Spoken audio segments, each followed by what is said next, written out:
हम सब पवित्र शास्त्र में से पढ़े भजन संहिता उसका 110वां अध्याय पहली से लेके 7वीं आयत तक मनन करें। मेरे प्रभु से यहोवा की वाणी यह है कि तू मेरे दाहिने हाथ बैठ, जब तक कि मैं तेरे शत्रुओं की तेरे चरणों की चौकी न कर दूं। तेरे पराक्रम का राजदंड यहोवा सिय्योन से बढ़ाएगा। तू अपने शत्रुओं के बीच में शासन कर। तेरी प्रजा के लोग तेरे पराक्रम के दिन स्वेच्छावली बनते हैं। तेरे जवान लोग पवित्रता से शोभायमान और भोर के गर्भ से जन्मी हुई ओस के समान तेरे पास है। यहोवा ने शपथ खाई और न पछताएगा। तू मल्कीसदेक की रीति पर सदा सर्वदा का याजक है। प्रभु तेरी दाहिनी ओर होकर अपने क्रोध के दिन राजाओं को चूर कर देगा। वह जाति जाति में न्याय चुकाएगा। रणभूमि शवों से भर जाएगी। वह लंबे चौड़े देश के प्रधान को चूर चूर कर देगा। वह मार्ग में चलता हुआ नदी का जल पिएगा। इस कारण वह सिर को ऊंचा करेगा। ये खुदा का वचन है। खुदा के इस वचन के पढ़े जाने पर हम सबको आशीष मिले। आइए हम सब अब प्रभु की वाणी सुनेंगे पास्टर अनुराग दास की।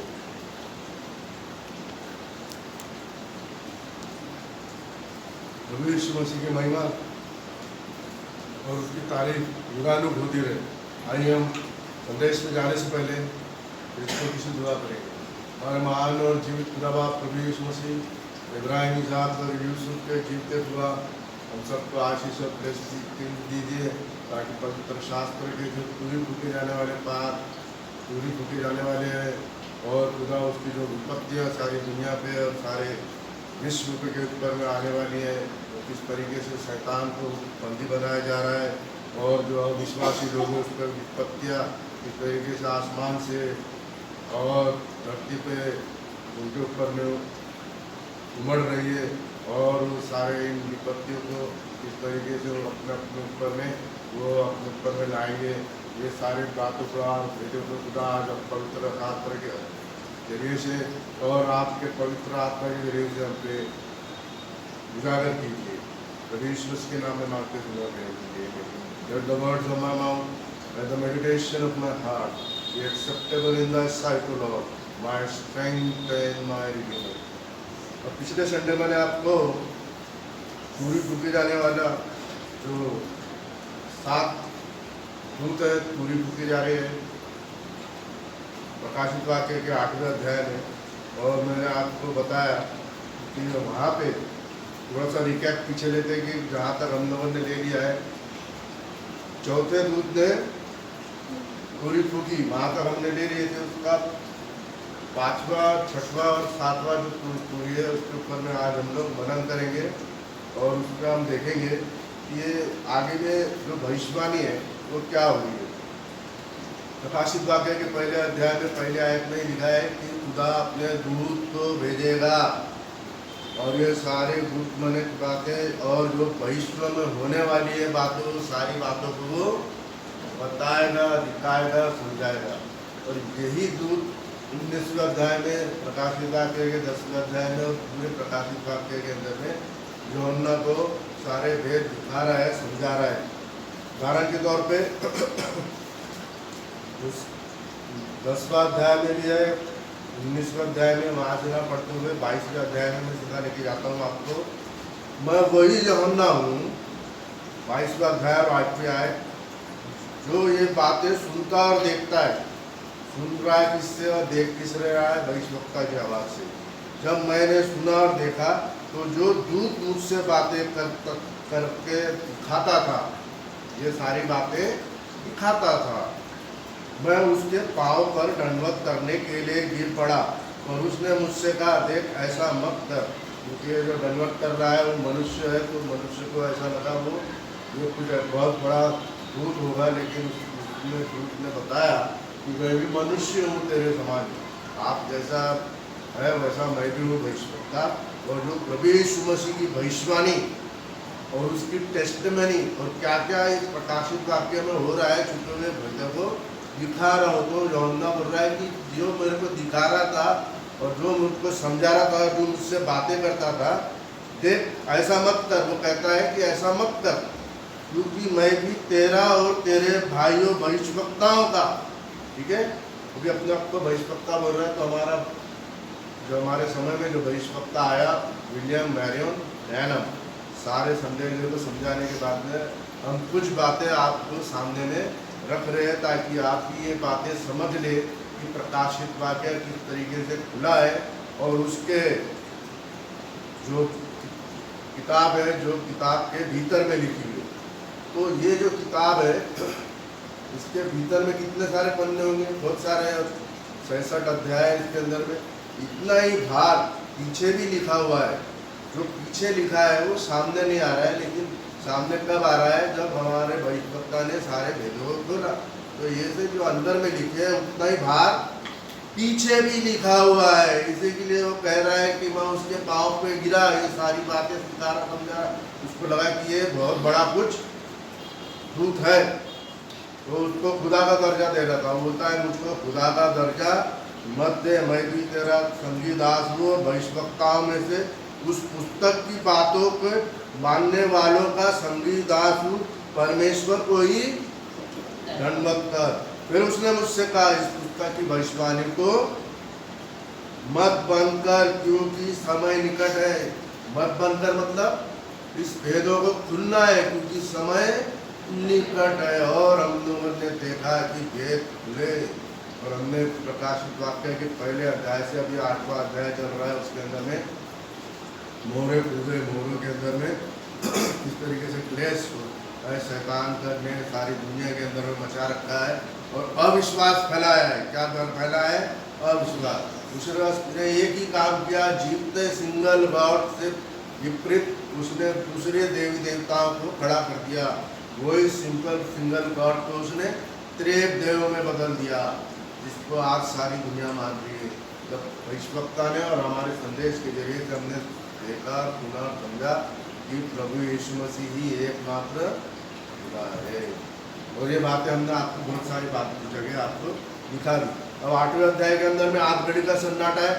सन्नाटे के अंदर में वो किताब है जो पीछे की तरफ लिखी है, back side, within and at the back side. सामने में लिखी है ये है, लेकिन इसके पीछे में लिखी ये संदेश वाचक है, वो इस संदेश को दिखाएगा। आपको मैंने आपको कितने बार बता दिया हूँ, ये संदेश वाचक है। इसके सर के ऊपर में आग का खंभा है, फिर उसके बाद में 1963 में बादल का खंभा है। यहाँ से खुदा 7 दूत जो है उन्होंने अपने चीज़ों को भेजा और सारे संदेश को उजागर किया, और वही संदेश हम आज आपके सामने में रख रहे। ठीक है, आज घड़ी का सन्नाटा समझ में आ गया। जब मैंने उन 7 दूतों को देखा जो परमेश्वर के सामने खड़े होते हैं, है ना, तो ये जो दूत है ये आसमान से, ये किसके सामने खड़े रहते हैं? खुदा के सामने खड़े रहते हैं, है ना। और ये जो 7 आत्माएं हैं, ये कहाँ है? 7 दीवट के ऊपर में देखेंगे तो 7 दीवट की जो आत्माएं वो भी यीशु मसीह है, क्योंकि ये मेंढा है प्रकाशित वाक्य के 5वें अध्याय में जो जीवंत हुआ है। कहाँ से जीवंत होता है वो? इसके बीच में से 4 कब्रों के बीच में से। ये हमारा सुरक्षित स्थान है, जहाँ सारों को, यहाँ को, अन्य जातियों को और यहूदियों को, दोनों को यहाँ पे लाके इकट्ठा करता है, और उनको एक तरीके की शिफा मिलती है, मैंने करूबों के पंखों की आड़ के अंदर में उनको शिफा मिलती है। जिस तरीके से पंख से उसको अपने आप को ढाकते हैं, अपना सारे हम लोगों को उसने अपने पंखों के ढाक के छुपा रखा है। दूसरे तो उड़ता है और और तो नीचे के जो पंख है पैर से, अपने पैरों को वो छुपाता है। 6 पंख होते थे ना, कभी 4 लिखा है, कभी 6 लिखा है। एक से उड़ते हैं और एक से अपने आप को ढाकते हैं। ढाकने का मतलब आप लोगों को सुरक्षित स्थान मिला है। ढाकने का मतलब क्या हो गया? हम जो लोग खुदा पे, प्रभु यीशु मसीह को और इस संदेश में विश्वास करते हैं, उसको खुदा ने हमको ढाक दिया है, प्रोटेक्शन दे दिया है। ठीक है, तो इंग्लिश में भी हम देखेंगे तो ऐसे ही लिखा हुआ है 8वां अध्याय प्रकाशित वाक्य का। और And when he had opened the seventh seal, there was silence in heaven about the space of half an hour. And I saw seven angels which stood before God, and to them were given seven trumpets. तो जो सात मेंढे के कितने सींग थे? 7। और उस 7 सींगों से पूरी टूटे थे। एक सिंगल मेंढा है, उसके 7 सींग भी है, और 7 क्या है? आत्माएं, है ना। और यहाँ पे खुदा के सामने जो खड़े रहते हैं 7 दूत, और खुदा की वेदी के सामने में 7 आत्माएं, वो सारे प्रभु यीशु मसीह को दर्शाते हैं। फिर एक और दूत सोने का धूपदान लिए हुए। सोने का धूपदान मतलब सेंसर, इंग्लिश में सेंसर बोलते हैं, और उसके अंदर में कोयला और धूप जलाया जाता था, है ना। वो कहाँ खड़ा है? सोने की वेदी के पास में।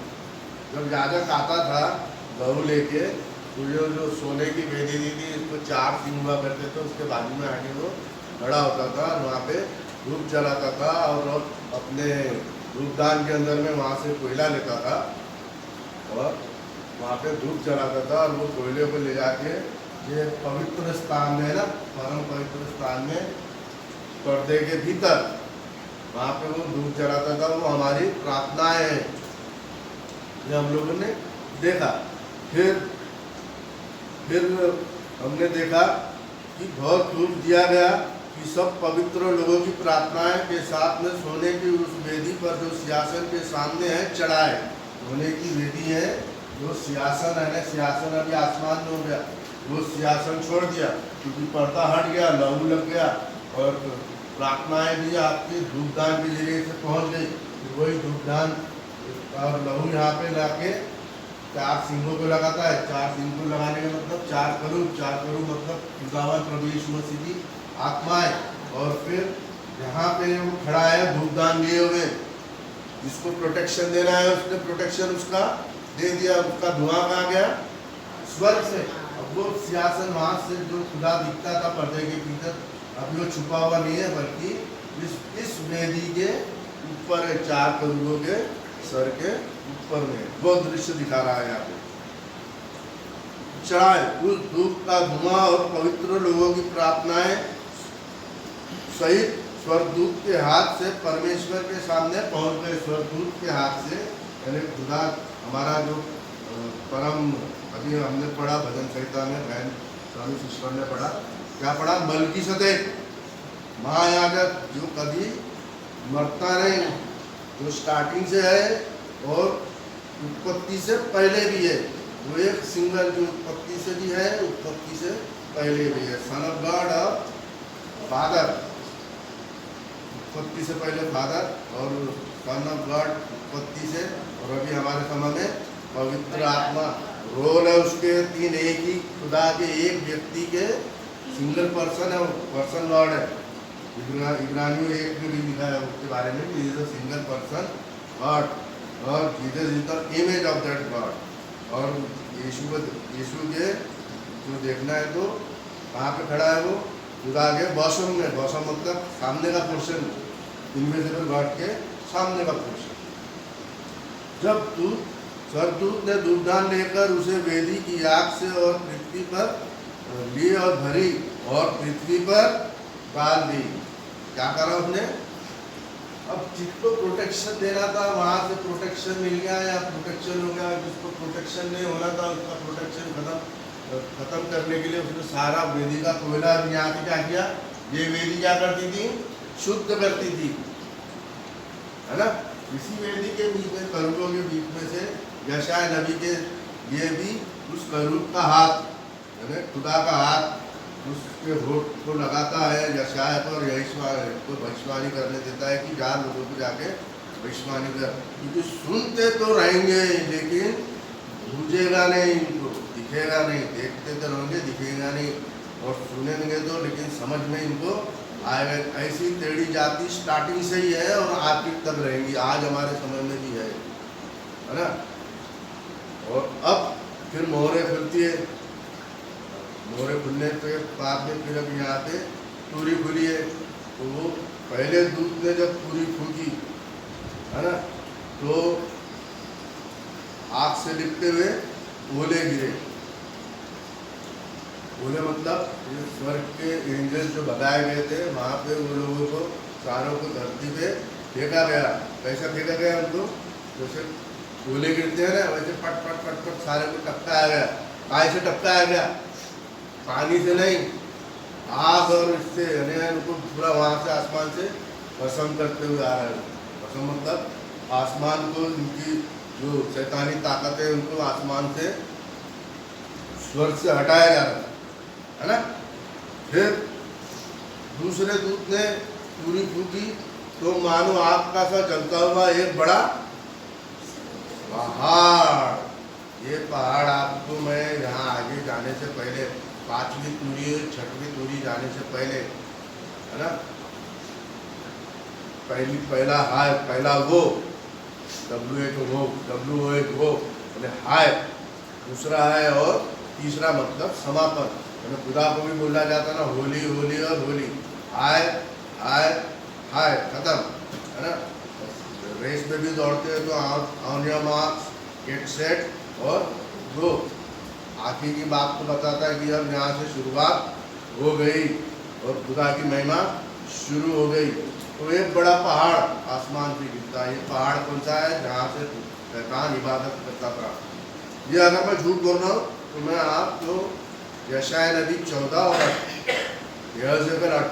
28 की पुस्तक में से पढ़ के सुनाऊंगा कि जो मैंने बताया वो लोगों ने पहले से भविष्यवाणी कर दी थी कि नहीं। सेम टू सेम यहाँ पे जैसा पहाड़ है वहाँ पे भी वैसे दिखाया। समुद्र का 1/3 लहू से जल गया। लहू मतलब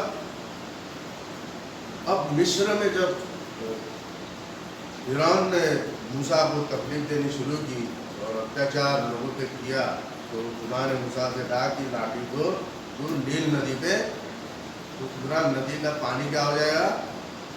पानी पीने लायक नहीं होगा, बचाएगा, सारा खत्म हो जाएगा। तो पानी लोग है, और लोग के अंदर में स्पिरिचुअल पानी होना। जैसे मैंने आपको पिछले बार कहानी बताया था, तो स्त्री के कुएं पे पानी भरने वाली स्त्री की कौन सा मीठा जल इसको पिलाया, वो एंड टाइम मैसेज था। तो आज वो मीठा जल हम आपको पिला रहे हैं, खुदावंद पिला रहे हैं पवित्र आत्मा के जरिए से, जो आप लोग पीना नहीं चाह रहे। लेकिन अगर पियोगे तो आपको समझ में आ जाएगा कि वो एंड टाइम मैसेज में कितनी ताकत है, कितना उद्धार है, कितनी दया है, कितनी महिमा है, कितना सारा खुदावन के लिए सारी महिमा ही महिमा और आदर और सम्मान दिखा हुआ है। जैसे ही आप इस संदेश में प्रोजेक्ट करोगे अपने आप को, है ना, तो क्या हो जाएगा? आपको इतना आनंद आएगा कि आपको ऐसा लगेगा कि हम प्रभु यीशु मसीह के एकदम नज़दीक, एकदम करीब आप हैं। ठीक है, ये पहाड़ भी वहीं लिखा हुआ है, वैसे सेम टू सेम वहाँ लिखा है, पढ़ के सुना हुआ है। अच्छा, ये जो पूरी फूकी जा रही है, उसके बाद में 7 भरी है, वो भी सेम इसी चीज़ को दर्शाता है कि किस तरीके से 7 प्लेग दुनिया में डाले जाएंगे। वो प्लेग है, ये अच्छा, ये लड़ाई बिछुए और भाले की और न्यूक्लियर वेपन और एटम बम और इसकी नहीं है। ये इंसानी लड़ाई नहीं है, क्या शैतान, ये सेना की लड़ाई नहीं है। ये लड़ाई है हमारी आत्मिकता की, कि हम किस तरीके से शैतान को इस संदेश के जरिए से हराते हैं और खुदा के पास पहुँचते हैं, है ना। तो वो जो लड़ाई होगी, जो शैतान की और खुदा की और शैतान की होगी, वो 7वीं तूरी में आपको देखने को मिलेगा, जब शैतान को बंदी बनाया जा रहा है और 1000 साल के लिए उसको बंद करा जाता है अथापुर के अंदर। और 1000 साल के बाद में फिर नया आकाश और नई धरती आपको मिलेगी, है ना। इससे पहले क्या हो रहा है कि यहाँ पे 1/3 का नाश किया जा रहा है कि धीरे धीरे सारा चीज़ खत्म होगा। धीरे धीरे क्यों? एकदम से होगा तो आपको समझ में नहीं आएगा। धीरे धीरे नहीं कि आप समझते जाओ क्या हो रहा है दुनिया के अंदर। धीरे धीरे सारा खेल खुदा का, खुदावन अपने आंखों के सामने, आपकी आंखों के सामने दिखा रहा है और दर्शा रहा है। अब हम झूठ बोल रहे हैं, ये कैसे समझ में आएगा? एक तो हम खुदा के ऑर्डेन किए हुए पास्टर हैं, खुदा के नियुक्त किए हुए लोग हैं जो इस चीज़ों को प्रचार करें, है ना। अब आप हिंदुस्तान इंडिया के अंदर में ले लोगे तो पंजाब के अंदर में, दिल्ली के अंदर में, मद्रास के अंदर में और नागपुर के अंदर में भी ये संदेश को बड़े जोर और शोर से साथ में लोगों तक पहुंचाया जा रहा है कि नहीं। तो तीसरे दूत ने जब तुरी फूकी तो एक बड़ा तारा, ये इब्लिस और ये शैतान को, लूसीफर को और ड्रैगन का जो नाम तारे के भाव पे दिखाया है, क्योंकि वो तारा किस तरीके से हम पढ़ेंगे सारा चीज़ दिखाया जाएगा। वो आसमान से नीचे गिरा और 1/3 का हो गया और वो नाक दावना सा हो गया। नाक दावना सा क्यों हो गया, कड़वा कट्टा क्यों हो गया, उसके अंदर में अच्छाई रहेगी तो अच्छा मिलेगा ना। जो उसका कैरेक्टर है और जो चीज़ आप जिस पर विश्वास करोगे तो वही कैरेक्टर उसके अंदर में आएगा। तो उसके अंदर में कोई अच्छाई नहीं थी, सारा नाक दावना था, सारा कड़वा था। वो कड़वाहट जो एक खुदा से हट के ट्रिनिटी से लेके देवी देवताओं से लेके और जो खुदा मानते और नहीं मानते सारों के ऊपर में विपत्तियां हैं। पानी के समान कड़वा हो गया, बहुत सारे जन मर गए मतलब आत्मिकता की खत्म और भस्म हो गए। चौथे दूत ने तुरी फूकी तो सूरज की 1/3 और चांद की 1/3 और तारे की 1/3 अपने आपत्ति आई, यहाँ तक कि 1/3 पर अंधेरा छा गया। जैसे मिस्र के अंदर में अंधेरा छा गया था ना, लेकिन यहूदियों के अंदर में घर में लाइट थी। ये दोनों के अंदर में उसने क्या करके दिखाया फर्क। जो अविश्वासी है उनके अंदर में अंधेरा और जो विश्वासी है उनके घर में रोशनी। उन्होंने कहा कि विश्वास कर लो। तब मैंने फिर देखा तो आकाश के बीच में से एक उकाब को उड़ते हुए देखा। उका की परिभाषा है, अपने आप को इस तरीके से दर्शाता है पवित्र आत्मा के जरिए से। और चौथा प्राणी कौन है, उकाब। तो उकाब ने क्या करा, आसमान में ऊंचाई के अंदर में उड़ता है। सारों को सब देख लिया कि पहले तूरी, दूसरी तूरी, तीसरी तूरी और चौथी तूरी के अंदर में सारे आसमान के जितने भी बगावत किए हुए देवताएं थे, खुदा के जिनके बनाए हुए थे, उनको बेदखल किया। तो उन्होंने आसमान में अपना डेरा लगाया, वहाँ से उनको बेदखल करके अंतिम समय में धरती पे गिराया। तो जिन जिन लोगों ने इन सारे सूरज, चांद, सितारे और आग के गोले और पहाड़, पर्वत पहाड़ और वो नागदौना और वो तारा है, इन चीज़ों को उन्होंने अपनी विश्वास के जरिए से पूजा और माना, वो सारों को पुराने नीचे गिरा के ख़त्म किया। अब बच गए हम लोग जो धरती पे है। तो 5वीं 6वीं के अंदर, पूरी के अंदर में जो बचे हुए हैं, जो लेफ्ट बिहाइंड है, क्योंकि ये सारी बुलंद स्वर्ग पर उठाई जाएगी। और ये जो बचे हुए 1,44,000 2 दूत इनको बताएंगे और पूरी फूकी जा रही है। पूरी फूकी जाने के 5वें अध्याय के अंदर में चारों एंजल्स को रुकाया गया है। रुको, पहले इनको मेरे को प्रोटेक्शन देने दो यहाँ के अंदर में। और 4 हवाओं को दिया गया है कि अब उनके ऊपर में टूट पड़ो, इसके ऊपर में अवश्य। लेकिन 1,44,000 जिनके ऊपर में मोहर लगी उनको छोड़ के, उनके खुदा की मोहर नहीं है, उनके ऊपर में विपत्ति लगाई पड़ेगी। तो सारा नष्ट हो रहा है। तो हम लोग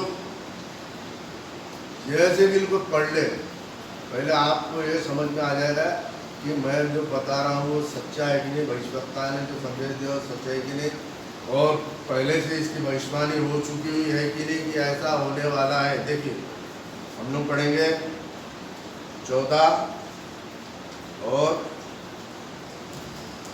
यशायाह नबी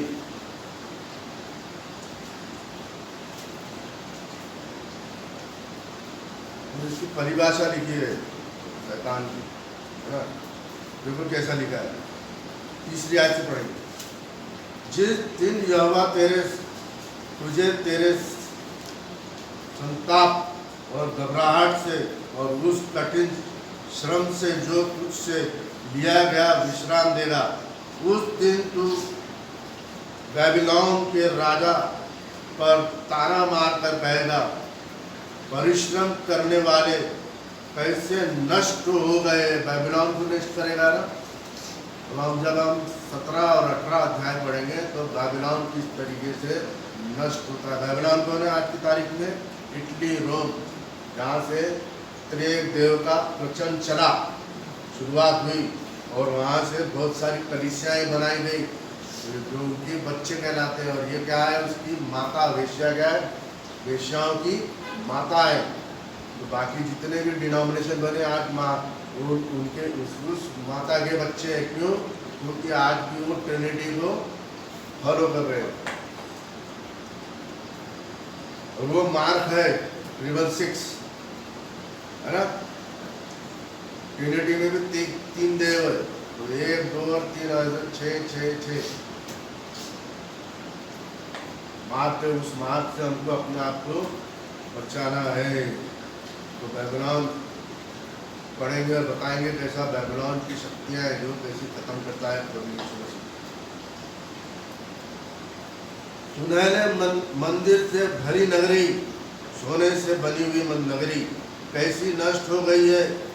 अब इसको अन्य जाति लोग क्या करेंगे, घेरेंगे। आज यरूशलेम को अन्य जातियों ने भरे घेर के रखा है, सिर्फ इजराइल को छोड़ के बाकी सारे जितने भी आजू बाजू जो देश है सारों ने इजराइल से दुश्मनी मोल लेके रखी है। कुछ एक दो इक्का दुक्का देश है जो आज भी इजराइल के ऊपर में भरोसा रखते हैं, बाकी सब से वो घिरा हुआ है। यहोवा ने दुष्टों के सोटों और अन्याय से शरण करने वालों की लट को तोड़ दिया है, शैतानों की ताकत को तोड़ दिया है, जिससे वे मनुष्य को लगातार रोज से मारते रहते थे और जाति जाति पर क्रोध से भूता करते थे, लगातार उनके पीछे पड़े रहते थे। जो देवी देवता का काम है वही वो काम करेंगे, तो उनको क्या करना पड़ता है, वो अपने ही विश्वासी लोगों को जो उन पर विश्वास करते हैं उनके ऊपर में वो अपना कहर बरसाते हैं। कहर मतलब उनके मुंह में जो सांप के डंक होते हैं, पूंछ में बिच्छुओं के जो डंक होते हैं, वही उनके साथ आत्मिकता में भरा है, वही उनके विश्वासियों के ऊपर में डंक पड़ रहे हैं मुँह से और पूंछ से। बात की थोड़ी पूरी जा रही है, उसमें हम लोग पढ़ेंगे तो हमको सही तरीके से दिख जाएगा। जब सारी पृथ्वी को विश्राम मिलता है, वह चैन से है, लोग ऊंचे स्वर से गा उठे, सनोवर और लबनान के देवदार की उन पर आनंद करके कहते हैं, जब से तू गिराया गया, या आ गया उसकी तारीफ, जब से तू, जो इस संदेश से हट के विपरीत संदेशों के अंदर में आपको अगर अपना विलियम ब्रैनम का संदेश नहीं अपनाना है तो सुरक्षिता आपके साथ देगी, सुरक्षिता आपको साथ देगी। अन्य इस संदेश के बाद सारी विपत्तियां हैं। देख लिया, जिस दिन तो गिराया गया, ये गॉड आपको यही संदेश में मिलेगा, बाकी कहीं नहीं मिलेगा। क्योंकि वो संदेश तो देंगे, करीब करीब तो लाएंगे, 99.9 संदेश खरा सुनाएंगे, लेकिन उनके माइंड में त्रिएक देव बनाए। जिन्होंने प्रभु यीशु मसीह के नाम का बपतिस्मा नहीं लिया, प्रचार करते, जो वन लॉर्ड नहीं मानते और जो भविष्यवक्ता का संदेश नहीं सुनाते, वो सारे झूठे भविष्यवक्ता हैं। ड्रैगन है, शैतान, बीस्ट है, पोप, जहाँ से कैथोलिकों के जरिए से सारी दुनिया में संदेश फैलाया जा रहा है, देख दे। और झूठे भविष्यवक्ता जो चमत्कार दिखाते हैं, जो अच्छे अच्छे बड़े बड़े मीटिंग्स के अंदर में क्या करते हो, रोग चंगा करते हो, ये करते हो, सारा चीज़ें करते तो है, लेकिन झूठे भविष्यवक्ता की कतार में आ जाते हैं, क्योंकि उन लोगों ने सच्चाई का प्रचार नहीं किया। ये संदेश को छोड़ेंगे तो आगे आपको कुछ नहीं मिलने वाला। पाताल के नीचे अधोलोक में तुझसे मिलेंगे के लिए हलचल हो रही है। अधोलोक में मिलने के लिए तुझसे मिलने के लिए क्या हो रही है, हलचल। आपको त्यौहार होता है, कोई फंक्शन होता है, तो कैसी चहल पहल और हलचल दिखती है, वैसे ये इसका भी देखो। जब से तू गिराया गया, इस वक्त से तारा आसमान से गिरा, पहाड़ जहाँ से वो इबादत गिरा वो गिरा, और वो तारा क्या बन गया, नागदोला बन गया। आसमान से तारे गिरे गए और जो आग से लिपटे हुए ओले के समान, और सूरज और चांद दिया गया, ये सारा चारों आसमान की शक्तियों को नष्ट कर दिया खुदा। तो ये भी आसमान से गिरा कि नहीं गिरा? झूठ बोला मैंने, है ना? पाताल के नीचे अधोलोक में तुझसे मिलने के लिए हलचल हो रही है। जाना है कि यहाँ पे आपको, है ना? मोहर लगी है खुदावन की आपके ऊपर, कोई आपका हाथ नहीं लगा सकता, क्योंकि आप इस सुरक्षित घेरे के अंदर में। वह तेरे लिए मुर्दों को अर्थात पृथ्वी के सब सरदारों को जगाता है। इसको जगाता है, मुर्दों को अर्थात पृथ्वी के सब सरदारों को जगत से सरदार लोग को, जिन जिन लोगों के संदेशों के जरिए से आपने जिनको पास्टर माना, जिनको पुजारी समझा, जिनको आपने राजा जैसी पदवी दी, है ना? और मुर्दों को अर्थात पृथ्वी के, मैंने पाताल के नीचे जो मर खप के चले गए, जिन्होंने खरे संदेश को तिरस्कार किया और अपनाया नहीं, और ये सारे सरदारों को और इनके सारे के संदेशों को उन्होंने माना, सरदारों को जगाता है, और वह जाति जाति के सब राजाओं को उनकी शासन पर से उठा खड़ा कराता है। वे सब तुझसे कहेंगे, क्या तू भी हमारे समान निर्बल हो गया है? उनके राजा को बोलते हैं, शैतान उनका राजा है ना, तेरी भी हालत ऐसी हो गई है क्या? क्या तू हमारे समान ही बन गया है? तेरा वैभव और तेरी सारंगिया का शब्द अधोलोक में उतारा गया है। कीड़े तेरा बिछौना और केचुए तेरा ओढ़ना है। जब आदमी मरता है ना, जब उसको दफनाया नहीं जाता है ना, तो कीड़े लग जाते हैं उसको, और उसके ऊपर में केचुए समान कीड़े हो जाते हैं जो उनके मांस को और शरीर को खाते हैं। तो ऐसी हालत हो जाएगी, इस मौत से अपने को बचाना है, अपने आप को। क्या लिखा है, फिर से पढ़ के बताओ क्या? थोड़ा सा डर आना चाहिए आपको, संदेश को अपनाना कि नहीं अपनाना है। तेरा वैभव और तेरी सारंगिया का शब्द अधोलोक में उतारा गया है। सारंगिया का शब्द नहीं, विश्वासी लोग जो बड़े भजन गाते हैं और ये गाते हैं अपने देवी देवताओं के लिए, त्रिएक देव के लिए, है ना? रिलेटिव वाले चर्चों के अंदर में भी भजन संहिता होती है कि नहीं? सारंगिया, खुदा के गीत गान और संदेश, शब्द मतलब सारंगिया का शब्द, सारंगिया संगीत सुनाती है और शब्द संदेश सुनाता है। का शब्द अधोलोक में उतारा गया है। कीड़े तेरा बिछौना और केचुए तेरा ओढ़ना होगी। वहां से कभी तू बचने का। अधोलोक के अंदर में 1000 साल के मिलेनियम में जब पुस्तक के खोली गई, इसकी जिन्होंने विश्वास नहीं किया, और एक मेमने की जीवन की पुस्तक भी खोली गई। मेमने की जीवन की पुस्तक क्या करेगी? न्याय करेगी। मेमने की पुस्तक का मतलब ही है न्याय। तो ये जो पुस्तक खोली गई है, इसमें सब में हमारे नाम लिखे। जिसने प्रभु यीशु मसीह ने खून से सना हुआ मेमना यहाँ से जीवंत हुआ, उसने उस पुस्तक को लिया, खोल लिया, उसने हमारे नाम लिख दिए। नाम ब्लॉक नहीं होते। प्रकाशित वाक्य के 22 में 19, 20, 22 पढ़ेंगे तो वहाँ के आपको 2 पुस्तकें दिखेंगी, ठीक है ना? क्यों? दुल्हन न्याय कही, नए नियम में लिखा है कि दुल्हन इस दुनिया का ही नहीं, बल्कि दूतों का, स्वर्ग दूतों का भी वो न्याय यही दुल्हन करेगी, क्योंकि उनको संदेश समझ में आता है। पुस्तक के बाहर के जो संदेश है वो उनको भली भांति आंखों के सामने खुदावन दिखा रहा है। दिखाता है कि नहीं दिखाता है?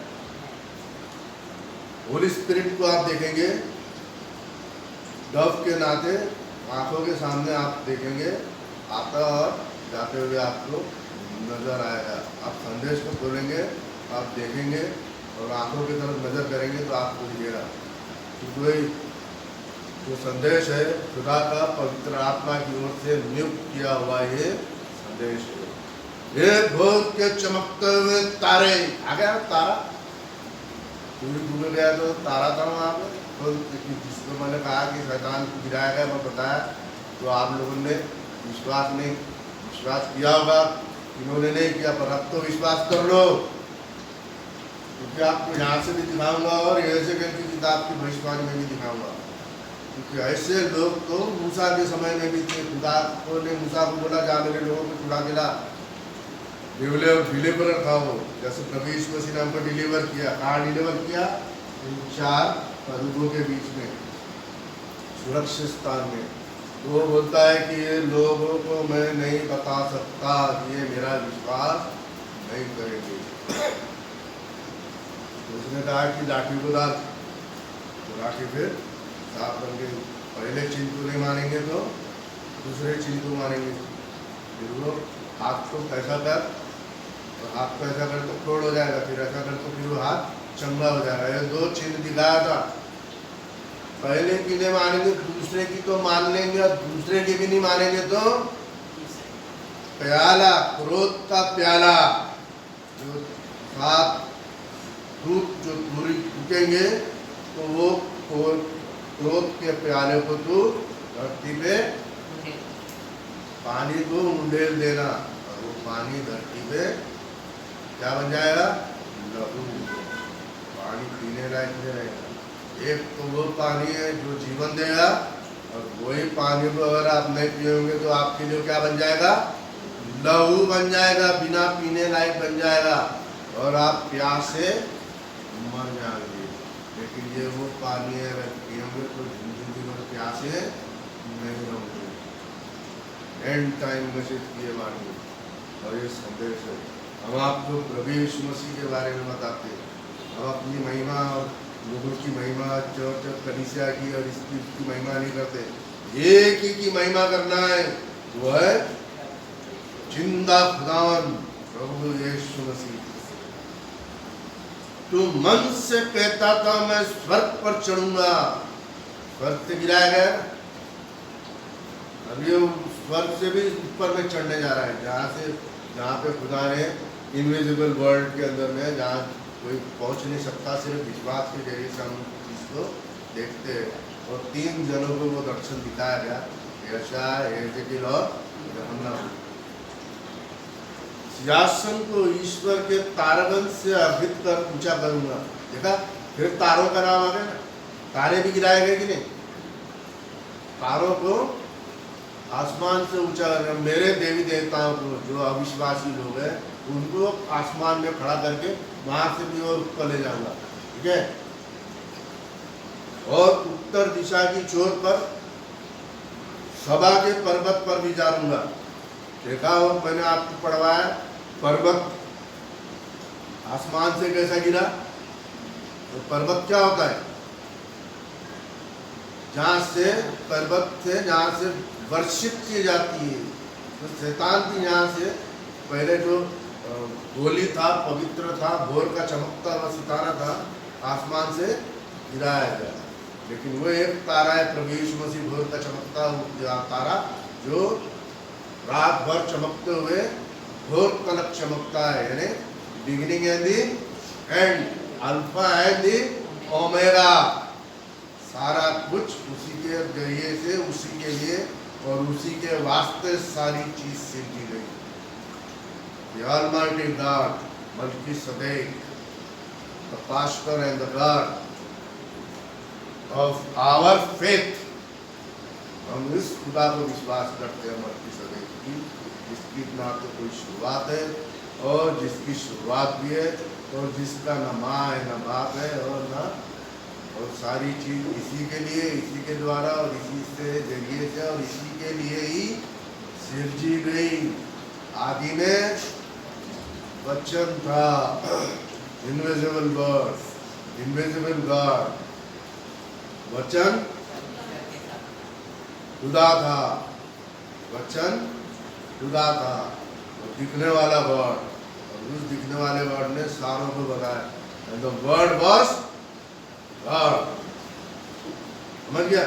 ऐसा पैराबल में लिखा गया है। लोग को लगेगा कि एक तो वर्ड है, फादर है, फिर एक गॉड है, सन है, फिर एक क्रिएशन है, और फिर क्रिएशन को संभालने वाला पवित्र आत्मा है। ये सारे रोल है एक सिंगल गॉड के। ठीक है, पर्वत पर भी जाऊंगा। पर्वत पे आपको ध्यान आ गया? पर्वत यानी इबादत का स्थान, शैतान की इबादत के स्थान का पर्वत आसमान से नीचे फेंका गया, 1/3 जल गई। मैं मेघों से भी ऊंचे स्थान पर ऊपर चढ़ूंगा, सभा के पर्वत पर विराजूंगा। सभा का पर्वत कौन सा है? ये जैसे ये सभा का पर्वत है ना, ये पर्वत है, यहाँ से मैं किसका प्रचार कर रहा हूँ। लेकिन और लोग जब ट्रिनिटी विचार करेंगे तो किसका प्रचार हो रहा है? शैतान का। खुदा जो है वो ट्रिनिटी में नहीं काम करता, वो सिंगल पर्सन गॉड पे काम करता है।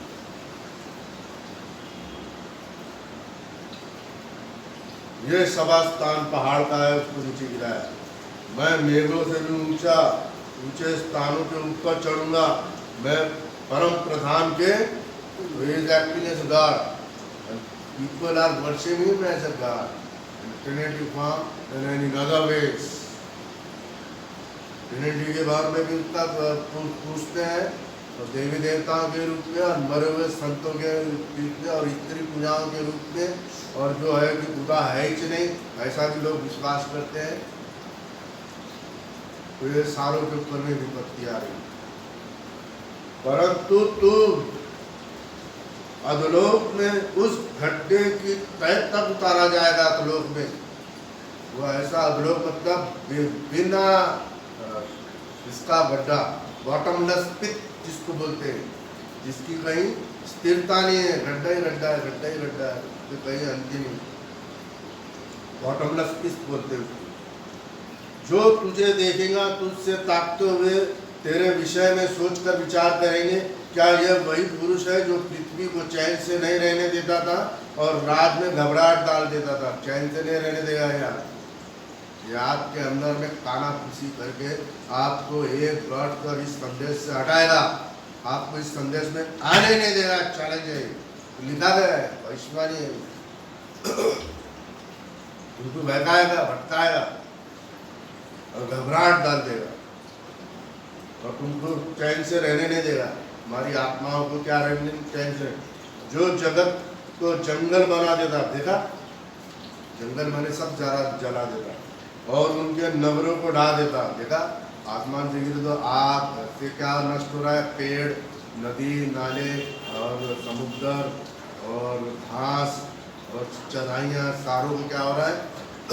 ये हमारा विश्वास है। जिन जिन देवी देवताओं को विश्वास किया वो उनको भस्म कर रहे हैं, क्योंकि इनकी फितरत ही हुई है। और अच्छाई सिर्फ खुदावन के अंदर में, तो अच्छा खुदा को मानेंगे तो आपको अच्छा मिलेगा। अगर आप खुदा को मानोगे तो सारी खराबता, सारा नाक गवना और सारा कड़वाहट सारा तुम्हारा को मिलेगा।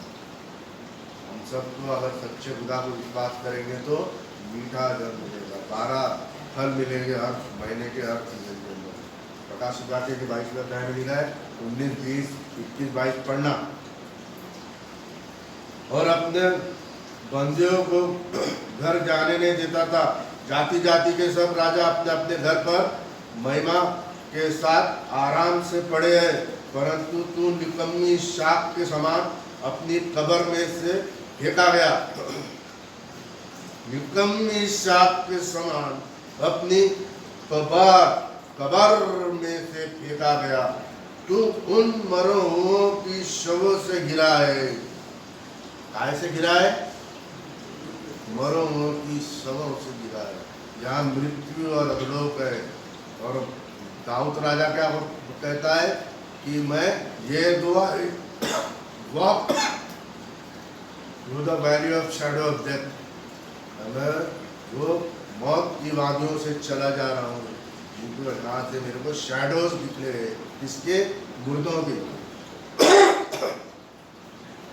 लेकिन इस दाऊद को उजाला दिख रहा है, क्योंकि शैडो है तो लाइट आएगी, लाइट से ही शैडो पड़ता है। जो ललकार से बिखर कर गड्ढे में पत्थरों के बीच में लताड़ी हुई लोथ के समान है। इसका भेद समझ में आ रहा है क्या आपको? क्या लिखा है? मरे हुओं को शव में गिरे है, मरे हुए शवों के साथ में गिरे है। तुम कहाँ गिरे है?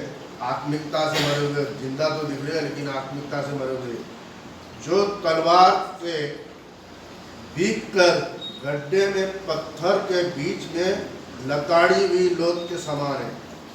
अब पत्थर के बीच में इनकी खोह में, इनके मंदिरों के अंदर में, इनकी देवी देवताओं के स्थानों के अंदर में वो कह तो रहे हैं कि हमके मेमने का संदेश तो सुना ही आ रहा है और हमको मेमने के कोप से बचा लो। कैसा बचेंगे? कैसा बचेंगे बताओ। गलत जगह प्रचार के विश्वास में अपना मन लगाओगे तो कैसा बचोगे आप? ये सारे लोगों के साथ में घिरे हुए पाए जा रहे हैं आपको। कुकर्मियों के वश का नाम भी कभी ना लिया जाएगा। कुकर्मियों के वंश, कुकर्मी कौन होते हैं? एक स्त्री अपने पति को छोड़ के दूसरे पतियों के पास में क्या है? कुकर्म हो गया, है ना? गलत काम करना, आदमी आदमी, औरत औरत, ऐसे गलत काम होते हैं कुकर्म वाले, जो नूह के समय में भी था, है ना? तो वो जो दूत आते हैं वो क्या कर रहे थे? कुकर्म करना चाह रहे थे। तो हम और नूह के साथ में कुकर्म ये सारा, और जो स्त्री एक पति को छोड़ के दूसरों को, हम अपने एक जीवते खुदा को छोड़ दिया था, अगले देवी देवता और दूसरे संदेश को, एक कुकर्म है कि वंश का नाम भी कभी नहीं लिया जाएगा। उनके पूर्वजों के अधर्म के कारण, पुत्रों के घात